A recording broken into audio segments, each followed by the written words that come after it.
സത്യത്തിൽ പറഞ്ഞ ചിരി വരികയാണ്. ചിരിക്കാതിരിക്കാൻ നിർവാഹമില്ല.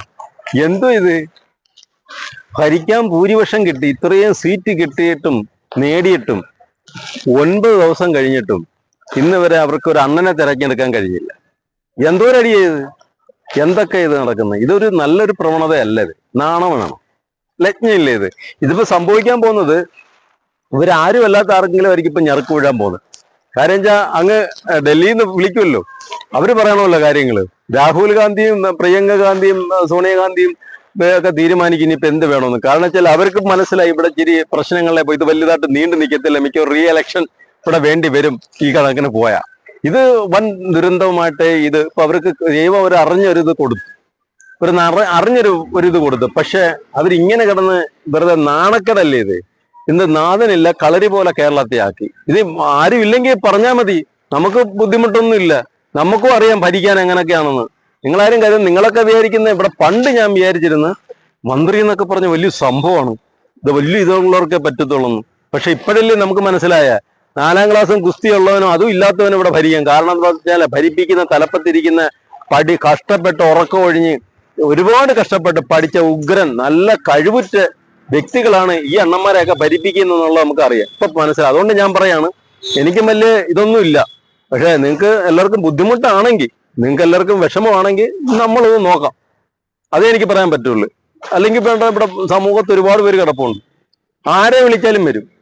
അപ്പം അങ്ങനെയുള്ളൊരു ഗതിയില കേരളത്തെ ആക്കി മന്ത്രിമാർക്ക് ഒരു വിലയില്ലാത്ത നിലയിലോട്ടാണ് കാര്യങ്ങൾ പോകുന്നത്. ഇനിയെങ്കിലും നിങ്ങളുടെ ഈ തമ്മിലടി ഒന്ന് അവസാനിപ്പിച്ച് ഇനിയെങ്കിലും നിങ്ങൾക്ക് ഒന്ന് നേരെ ആയിക്കൂടെ? ഒരു അവസരം നിങ്ങൾക്ക് കിട്ടിയതല്ലേ, ഒന്ന് ഭരിച്ച് കാണിക്ക്.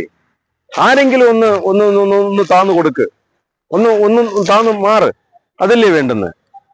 അത് നിങ്ങൾ ചിന്തിക്കേണ്ട കാര്യം അതേ ഉള്ളു. നിങ്ങൾ ആരെയും മുന്നിൽ നിർത്തിക്കൊണ്ട് അയാളുണ്ട് ഇവരുണ്ട്. ഇതിപ്പം പ്രശ്നം എന്ന് പറഞ്ഞു കഴിഞ്ഞാൽ ഇപ്പം ഡൽഹിയിൽ നിന്ന് തീരുമാനങ്ങൾ നിറം കാത്ത് വിരികിരിക്കണം, ഇവർക്ക് ഇരുന്നേ പറ്റത്തുള്ളൂ.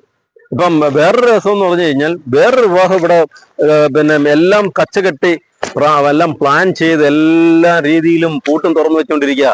ഇതെല്ലാം ഒന്ന് കഴിയുമ്പോൾ വാരിയിട്ട് പൂട്ടാനായിട്ട്. പക്ഷേ ഇത് വിനാശത്തിന്റെ വക്കിലോട്ടാണ് പോകുന്നത്.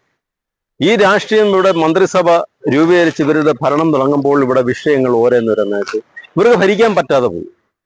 ഈ ഉന്നതരായ ഉദ്യോഗസ്ഥര്, ഈ കഴിവുറ്റ ഉദ്യോഗസ്ഥര്, ഇവരെയൊക്കെ സത്യത്തിൽ പറഞ്ഞ് ഇവരെ എന്തൊരു കഷ്ടം അവരുടെ കാര്യങ്ങൾ.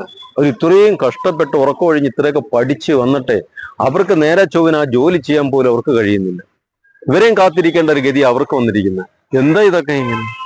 ഈ ഒരു പ്രവണത മാറണം. കാരണം ഫുൾ സ്വാതന്ത്ര്യം പോലല്ലേ അവർക്ക് ഇപ്പം ഭരണം കിട്ടിയിരിക്കുന്നത്. ഇത്രയും സീറ്റ് കിട്ടിയില്ലേ? അപ്പൊ മനസ്സിലാക്കണം ഇവിടെ. ഇനിയിപ്പോ വേറൊരു കാര്യമുണ്ട്, ഇങ്ങനെ പോയാൽ ഈ പൊതുജനങ്ങൾ അവിടെ കയറി ഭരിക്കും. അതാ വരാൻ പോകുന്നത്. അതിനകത്ത് ആർക്കും തടയാനും പറ്റത്തില്ല. കാരണം എങ്ങനെ തടയാൻ പറ്റും? നിങ്ങളെ പ്രതീക്ഷിച്ച് 9 ദിവസം ഇരുന്നില്ലയോ? ഈ 9 ദിവസം പിന്നിടിയല്ലേ?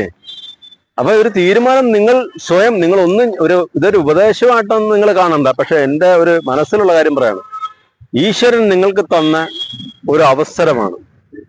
നിങ്ങളിത് കുട്ടിച്ചോറാക്കരുത്. കുരങ്ങന്റെ കൈ പൂമാല കൊടുത്ത പോലുള്ള രീതിയും നിങ്ങളാക്കരുത്. കാരണം ഇത് നിങ്ങൾ ശ്രദ്ധാപൂർവം പോയില്ല എന്നുണ്ടെങ്കിൽ ഇത് നിങ്ങൾക്ക് വിനയാവും.